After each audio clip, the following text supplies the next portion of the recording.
con congestión nasal, decaimiento, esta es la clave. Biogrip a tiempo, ¿eh? Biogrip es la marca pionera en el desarrollo de completas fórmulas antigripales.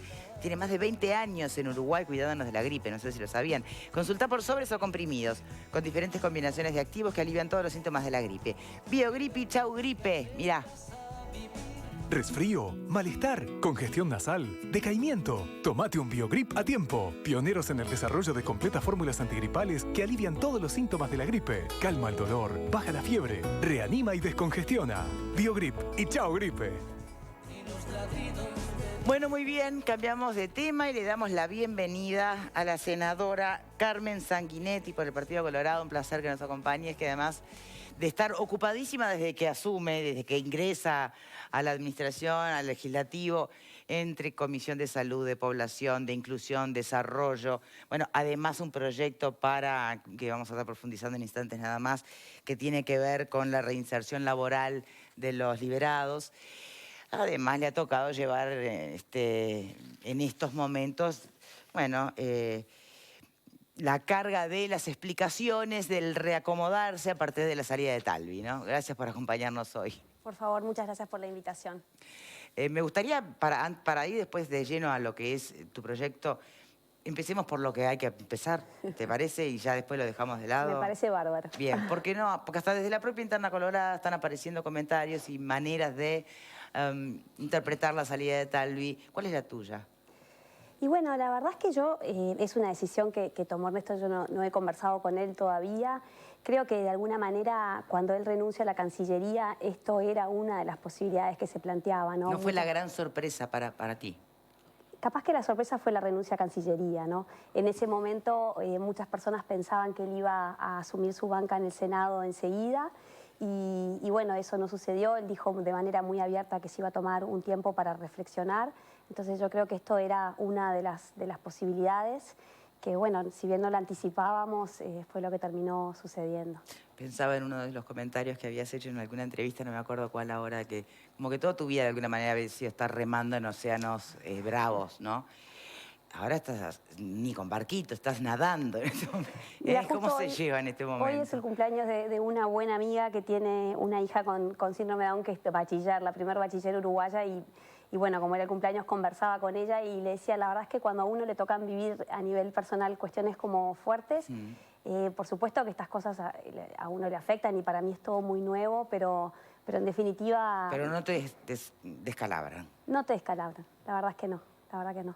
Bien, igual que, bueno. tú, más allá de venir de un ambiente, bueno, académico, muy exigente, muy de primer nivel, mantenés como una cosa muy calma, lo dicen los que te conocen, ¿no? Que proponés meditar en la mitad de la tormenta, poner esas cosas. ¿Y eso de dónde sale? Y bueno, mira, yo cuando estaba en bachillerato, un día preparando para los exámenes, justamente por venir de una familia de mucha exigencia, me levanté en la mitad de la noche con un pinchazo en la espalda y tenía un examen de quinto de bachiller y no me podía mover. Y me pegué un susto y dije, me quedo dura acá en la mitad de la noche. Y a partir de ahí, como con 18 años, empecé a practicar yoga. Así que llevo como 20 años de práctica, que creo que eso te da un temple frente a estas cosas que bueno, son muchos años. ¿No se lo recomendaste a Talvi? ¿Sí? Hubiera sido bueno. Se lo recomendé. Si supieras todas las cosas que le recomendé, Victoria. Sí, la verdad es que sí. A veces le decía, pero bueno, no tenía muchas esperanzas de que agarrara viaje con eso, pero alguno que otro de Ciudadanos sí. Y la verdad que en momentos de mucho estrés te da como una capacidad para sobrellevar y para anclarte en lo que realmente es importante. Por etapas, supongo, pero ¿cuándo será la etapa de Ciudadanos de buscar y reperfilar a alguien para liderar? Bueno, yo creo que por ahora es muy temprano, ¿no? O sea, sabemos que el que viene haciendo una tarea muy significativa y muy valiosa y muy decisiva es Adrián Peña, el senador Adrián Peña. Él ha sido quien ha sido designado como para continuar con eso. Él lleva muchos años ya en esto y bueno, y es una persona referente para muchos. Y después será cuestión de ver qué pasa con el tiempo, ¿no? ¿Te interesaría? ¿Perdón? ¿Te interesaría? La verdad es que en este momento sería un acto de muy poca humildad pensar en eso. Yo estoy recién empezando. Bien, bien. pero ya has propuesto bastante igual para estar recién empezando. Vamos Sí. a este proyecto concreto, si te ¿Cómo no? parece, Encantada. Carmen, porque de verdad es algo que no, o por lo menos no se ha planteado en nuestro país con con la estructura y el aplomo, ¿no? Y la ambición que supone este proyecto en concreto. Sí, yo creo que lo que nos pasa se da, entiendo, una paradoja a nivel de nuestro país, que es que por un lado nos preocupa mucho la seguridad. Antes de la pandemia teníamos sistemáticamente en las mediciones de opinión pública la seguridad como una de nuestras principales preocupaciones. Y por otro lado, no nos preocupa tanto o nos preocupa muchísimo menos lo que pasa en las cárceles, lo que hacemos con las personas privadas de libertad. Y mucho menos, perdón que te interrumpa, qué pasa cuando salen. Exacto. Y ahí es donde está un poco la clave, ¿no? Sí, Del por qué. sí. Hoy salen todos los años en el entorno de 6.000, 7.000 personas a insertarse o a intentar insertarse en la sociedad, ¿no? Y lo que sabemos, lo que dicen los informes del comisionado penitenciario parlamentario Juan Miguel Petiti y su equipo, es que a esas personas que hoy están privadas de libertad, más o menos a un tercio, en el entorno del 27%, les damos las herramientas para que se reinserten de manera productiva. Más o menos a un tercio hacemos poco, digamos, las acciones son insuficientes, y con un tercio estamos teniendo tratos inhumanos y esas calificaciones como bastante complicadas. Hoy estuve hace unas semanas en lo que es el Excomcar, y uno ve en ese lugar que vamos un poco, vemos todo ese espectro, ¿no? Vemos personas que están en esas condiciones que a uno no le gusta ver y que lo interpelan muchísimo, con personas que están, digamos, en una situación de mucha vulnerabilidad. Y después vemos en el polo industrial personas que están capacitándose, que llevan muchos años trabajando y demás. ¿Qué es lo que pasa? Al salir, lo que termina sucediendo es que hay una puerta giratoria de un La círculo reincidencia estamos hablando del 60 y pico por ciento, ¿no? Sí, 64, 50 y pico, depende de las mediciones. Hay una cierta polémica en cuanto a cómo se está midiendo, pero lo que sabemos es que es alta, ¿no? Y es alta porque, bueno, justamente no le estamos brindando las oportunidades para que se inserten de manera productiva. Entonces, el proyecto de ley lo que busca es incentivar a que haya muchas más empresas que se animen, empresas privadas. Nosotros entendemos que tenemos que apelar al sector privado. Sí, después vamos a debatir porque obviamente el estímulo es la exoneración fiscal y eso ya de por sí, viste, siempre genera un debate, ¿no? Claro. Pero primero terminemos de dibujar Sí, el proyecto. Sí, la idea es que esto es algo que ya sucede de manera muy chiquitita con aquellas personas que están en la bolsa de la DINALI, en la bolsa de empleo de la DINALI, pero llevarlo a una escala mucho mayor y mucho más significativa. O sea, generar los incentivos para que las empresas que tienen la audacia, digamos, de contratar a personas que estuvieron privadas de libertad, tengan un beneficio fiscal significativo como incentivo. Bien. Esto ya sucede en algunos otros lados del mundo y funciona bien. Bien, pero perdóname que te interrumpa en la pregunta. Sí. Cuando tú misma planteas, ¿no? Que tengan la audacia de... Hoy, capaz que hasta la palabra audacia queda corta, porque sabemos y nos consta que hay un sistema que no rehabilita y que muy lejos está de poder, incluso salvo las excepciones del polo industrial y pocos casos más, bueno, capacitar personas para un mercado laboral que redignifique a ellos mismos, al trabajo, a la empresa donde va. Entonces, claro que hay que tener audacia, porque entonces este proyecto contempla que el proceso empiece adentro del sistema penitenciario. Claro, en realidad tuvimos un conversatorio hace un par de semanas en el Parlamento en donde justamente lo que hicimos fue invitar a todas las personas que están de alguna manera trabajando en esta temática. Es una temática compleja que tiene muchas aristas y por eso hicimos esta invitación muy abierta en donde participaron 130 personas, muchas de las cuales llevan décadas trabajando con esta población, un espectro bien amplio de organizaciones de la sociedad civil que están trabajando en las cárceles, participaron, y justamente la idea de este conversatorio fue nutrir este proyecto y justamente una de las patas más fuertes que salió es esto de trabajar, que no, digamos, era algo que lo habíamos manejado antes, pero de la importancia de trabajar en el pregreso. Nosotros cuando estuvimos en el polo industrial lo que vimos es que muchos de los operadores conocen a las personas que están privadas de libertad de manera muy profunda, que tienen un vínculo muy significativo, conocen la historia y han visto también esto de las ganas de superarse. No es cierto que las personas no quieran trabajar o no quieran estudiar. Por supuesto que hay de todo, ¿no? Pero nosotros lo que vimos es un porcentaje significativo de personas que quieren salir adelante. Vemos hoy que como Estado estamos fallando en los números, es mucho más alto la cantidad de personas que quieren estudiar, por ejemplo. Nos encontramos con unos muchachos jóvenes que estaban yendo a tercero de liceo, que habían abandonado, es mucho más las personas que quieren estudiar que las que nosotros les estamos dando hoy la posibilidad de realmente estudiar, y lo mismo con habilidades para el mundo laboral. Bien. Entonces ahí estamos también en el debe, y estamos en el debe, creo yo, como Estado en muchas de estas vidas, ¿no? Cuando llegan a una situación como esta es porque fallamos. Sí, por ¿no? supuesto. Ahora, Carmen, en realidad estamos en contexto pandemia, en contexto alto desempleo, una gran incertidumbre. El gobierno está desesperadamente y por suerte cerrando acuerdos, gracias, esto también es madurez de los sectores, desde los sindicatos a las cámaras empresariales, ¿no? Se están poniendo de acuerdo en cómo llevar adelante, sea el año puente, sea los próximos 3 años, como en el caso del Zunca. Claro, plantear esto ahora, ¿sos consciente de lo que estás planteando? Sí, soy consciente. Yo creo que el tema que vivimos en relación a las cárceles es impostergable.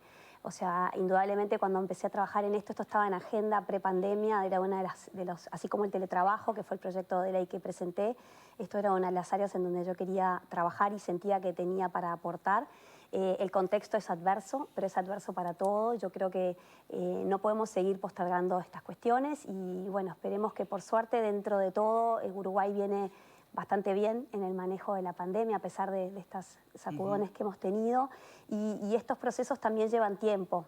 Seguramente hay muchos de acá que conocen bastante más que yo lo que son los tiempos legislativos, entre que un proyecto se presenta y que eventualmente sea aprobado y reglamentado y demás, eso lleva un tiempo, así que la verdad es que entendemos que así todo, a pesar de estar en una pandemia, hay que hincarle el diente a estos temas que son candentes. Bien, reflexiones por aquí. La iniciativa es muy loable. Creo que en este mismo programa hemos estado hablando del tema rehabilitación y de la importancia de la rehabilitación. La duda que me surge, creo que se me adelantó un poco, Victoria, es eso, ¿no? Que cómo superar alguna crítica que va a venir de la ciudadanía misma respecto de que esa gente que va a ir a buscar trabajo, que necesita trabajo, para no caer en la reincidencia, es gente que de alguna manera compite en el mercado laboral con otros que van a tener problemas enormes de desempleo y que ya lo están teniendo. Y entonces, bueno, cuando la sociedad hace un esfuerzo y ese esfuerzo de alguna manera lo que trasunta es que hay una exoneración fiscal de parte de un empresario. Bueno, ese esfuerzo la gente te va a preguntar o te va a decir por qué no hacerlo a personas que necesitan trabajo, que quedaron desempleadas y que nunca delinquieron, ¿no? Entonces, Bien. digo, porque indudablemente que en el mercado laboral y a nivel de desocupados hay una competencia. El puesto que ocupa un recién liberado es un puesto que no va a ocupar una persona que quedó desempleada, ¿no? O que estaba en seguro de paro O que- flexible. eso, exacto. Entonces digo, ¿cómo superas esa crítica que seguramente te va a venir, ¿no? Sí. Sí, yo creo que un componente del cual no hablamos y me parece que también es relevante es ponerle números a esto, ¿no? Nosotros estamos en este momento, una de las personas que trabaja conmigo justamente es un economista que está intentando cuantificar cuánto nos sale a nosotros, una persona privada de libertad por año, cuánto nos sale que reincida y cuánto nos sale que esté delinquiendo, ¿no? ¿Y cuánto nos cuesta rescindir por exoneración fiscal ingresos Exacto. para el Estado? Entonces, ¿no? si bien hay una parte de esa crítica que digamos, es un tema como de postura frente a estos temas y no se puede decir demasiado, también hay un componente numérico atrás de todo esto que cuando uno empieza a entender un poco lo que invertimos como sociedad en todas estas 12.000 personas que hoy están privadas de libertad, también tiene como una punta interesante por ese lado. También nosotros lo que apelamos con esto es a un cambio cultural, ¿no? Yo creo que hoy estamos en un momento de vuelta en lo que tiene que ver con la seguridad, en donde deberíamos entender que tenemos que todos de alguna manera hacer un poquito más como para ser parte de esta solución. Entonces, estos cambios culturales no se dan de la noche a la mañana, hay sociedades que están más avanzadas en esto y bueno, y es empezar a caminar en esa dirección, ¿no? Claro, porque cuando se habla de la exoneración fiscal como estímulo, uno entiende que es por donde habría que empezar, pero se supone que el lugar donde terminar sería maravilloso que fuese un cambio que no necesite estímulo económico, que fuera filosófico, que fuera realmente conceptual, ¿no? Aquello de la segunda oportunidad, ¿no? Sí, es bien interesante. Pero para eso obviamente tiene que haber un sistema penitenciario que dé otros resultados y otras garantías. Que lo hacen, ¿no? Claro, hay empresas que lo hacen y lo que es interesante cuando uno habla con los empresarios es cómo lo que sucede, igual que con la contratación de otras poblaciones en situación de vulnerabilidad, eso logra como cambiar un poco la dinámica de los equipos. Un reclamo que escuchamos muchas veces, seguramente ustedes hayan debatido de este tema acá, es cómo a veces las generaciones más jóvenes, por ejemplo, no tienen tanta valoración de lo que es tener un puesto laboral, ¿no? Y que esto de cuidar el trabajo y demás. Muchas veces lo que nos han contado los Por esto de empresarios... la cosa tan rotativa, Claro, que van y vienen. Exacto, sí. exacto. Entonces, cuando uno de alguna manera como empresa le está ofreciendo la posibilidad de un cambio de vida, de realmente una opción y todo el sistema se siente como parte de eso, ¿no? Y eso genera cambios positivos en los grupos humanos. Sí, ahora, ¿cuál ha sido realmente el impacto? Supongo eso, no sé si ya lo tienen analizado, pero el verdadero impacto de la política de la exoneración fiscal a las empresas para la contratación de comunidades vulnerables, que puede ir desde personas con discapacidad, que puede ir por personas, la cuota por ser descendiente de alguna comunidad determinada. O sea, ¿qué impacto real han tenido esas políticas? Hasta para los propios jóvenes, ¿se acuerdan? Que se incentivaba a las empresas que contrataran jóvenes. Sí. ¿Tiene impacto eso? ¿Mueve la aguja? Hay mucho para mejorar, hay mucho para mejorar en muchas de estas políticas, sobre todo, increíblemente, en lo que tiene que ver con la implementación. Mencionaste la ley de empleo para personas con discapacidad. Esa es una ley que todavía tiene problemas en cuanto a la existencia o no existencia del código en el BPS, en cuanto a, digamos, hay cuestiones que ahí es lo que entra con más que nada en el día a día de la implementación. O sea, entendemos que hay espacio de mejora. Justamente esa es una ley que estamos revisando y que estamos conversando con muchos actores para eventualmente hacer una propuesta.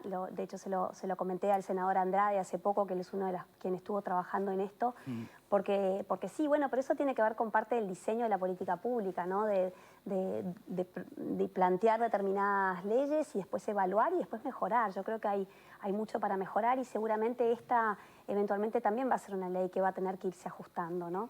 Bien. ¿Alfredo? A mí me parece muy loable el proyecto de ley. No sé qué tanto puede llegar a cambiar la realidad, porque tengo entendido que ahora hay disposiciones en que las empresas privadas que tienen contratos públicos, están obligados a dar una cuota de gente liberada. Sí. Y no sé cuánto se cumple de eso. Claro. Me parece que se cumple poco. Sí. O sea que, y ya existe una disposición y esa ni siquiera se cumple. Yo creo que hablar de la audacia es un poquito ingenuo. Yo creo que habría que darle, no es de la buena voluntad, porque aparte, me pregunto yo sinceramente, más allá de los argumentos egoístas de muchos van a tener, yo creo que Pupo tiene razón, muchos ¿por qué ellos que delinquieron y yo no? Eso es un tema de cambio cultural que hay que tenerlo. Si, ¿cuánta gente realmente está dispuesta a meter en su empresa, cuánta gente en su casa contrata un jardinero a un expreso? No sé si hay muchos, porque el sistema no rehabilita demasiado como está concebido hoy. Y tenemos otro problema. ¿Cómo hacemos con los subía, que dicen que no hay rehabilitación más que un 2%? Y subías hay muchos. Y subía está en el propio Partido Colorado también. O sea que es muy loable. Me parece que peca un poco de ingenuidad el proyecto si no se complementa con otras cosas mucho más de apelar a la audacia de los empresarios. Está bien, la verdad que estamos muy abiertos a complementar y bienvenidas todas las sugerencias para fortalecer este proyecto. En relación a lo que usted mencionaba sobre la cuota del Estado, el no cumplimiento, esto es una realidad. Pasa lo mismo en relación a las personas con discapacidad. El Estado no cumple con esa cuota. O sea que la verdad que nosotros deberíamos hacer una reflexión de qué es lo que está pasando, sin duda. ¿Faltó voluntad política realmente en estos temas? Hubo un discurso muy... Fue por la galería. Sí, muy en lo políticamente correcto, pero pasó con la ley de violencia contra la violencia de género, ¿no? Claro, sí, capaz que sin duda falta ponerlo con un mayor énfasis, pero lo que sí me resisto a pensar es que porque el Estado no cumple, entonces no hagamos nada para los privados. Yo realmente soy una convencida del poder de los privados, creo que hay mucho que hay que mejorar, más allá de lo que se pueda aportar desde este proyecto de ley.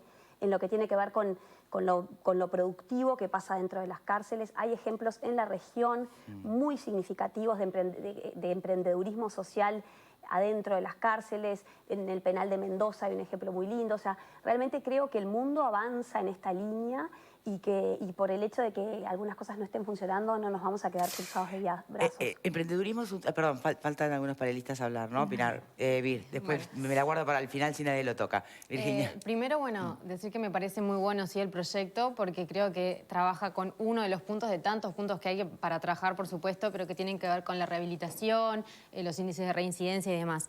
En cuanto a eso que hablan de la audacia y, bueno, y demás, igualmente el proyecto, por lo que tengo entendido, no obliga a nadie, ¿no? Entonces, desde ese punto de vista, bueno, uno puede ser más o menos audaz, entre comillas, si se quiere, y bueno, creo que forma parte de ir generando un camino que hay que andar en algún momento, hay que hacer en algún momento.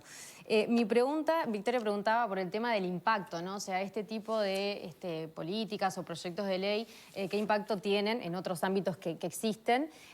O sea, ¿cuánto las empresas adhieren a esas políticas? Pero mi pregunta del impacto es, una vez adheridas, ¿hay alguna estimación de cuánto impacta en el tema de reincidencia? Porque tengo entendido que tú también trabajaste en un proyecto parecido en Nueva York. Sí. Ahí está. Sí, entonces, sí. saber si, como tú decías que había funcionado bien, si se ha hecho algún estudio de cuánto impacta en la reincidencia después. Sí, la verdad es que no tengo presente esa cifra, pero sí hay muchas evaluaciones. Nosotros lo que hicimos, nosotros tenemos, como ustedes saben, 2 referentes en seguridad, Andrés Ojeda y Diego Sanjurjo. Concretamente, en este tema que es más de corte académico, le pedí a Sanjurjo que me comentara un poco a ver qué era lo que había, y justamente identificó este mismo programa con el cual yo trabajaba en el 2006, y las evaluaciones son positivas. Este programa data de hace mucho tiempo y se sigue manteniendo, ¿no? Entonces, lo que muestra es que da resultados, significativos. Y bueno, indudablemente implican también un cambio cultural que yo creo que en Uruguay recién estaríamos empezando a sembrar la semilla. Y como les digo, esto no va a resolver el problema de la reincidencia. O sea, sería ingenuo pensar eso. Yo creo que para nada nos paramos en ese lugar. Un poco Una herramienta más. Claro. Exacto, es una herramienta más, como habrá que pensar muchas otras. Lo que pasa es que la foto hoy terrible de lo que tenemos en las cárceles, de lo que sucede en las cárceles, de la reincidencia, de la rehabilitación y demás, ya la sabemos hace unos cuantos años, ¿no? Entonces, está bien, esta es la foto, ¿qué hacemos? Bien. No será la panacea, es una alternativa. Ale. Bueno, lo primero que quiero decir es que con Carmen hace pocos días conversamos de esto en la radio, justamente el día del conversatorio, ¿no? Exacto, sí. Y yo le preguntaba cosas acerca de Talvi y me juró que no sabía nada, así que le voy a creer que en efecto no sabía nada. Bien, yo vivo con mucho entusiasmo la propuesta, desde diversas miradas, aún advirtiendo que las cosas que dice Alfredo, que dice Juan, son razonables, pero justamente esa es la política, saber que cuando uno va en una dirección se va a enfrentar a distintas formas de obstáculos retóricos, conceptuales, que bueno, que habrá, en la lógica de la discusión democrática, habrá que superar. Yo quiero decir algo, porque a mí me parece que una senadora de la mi hipótesis es esta, yo creo que muchos de los temas el Uruguay los está reviendo desde una perspectiva también generacional. Hay una nueva mirada generacional que va más allá de los asuntos estrictamente que identifican a los partidos políticos. Recién abordábamos un tema que tiene que ver con la verdad y la justicia.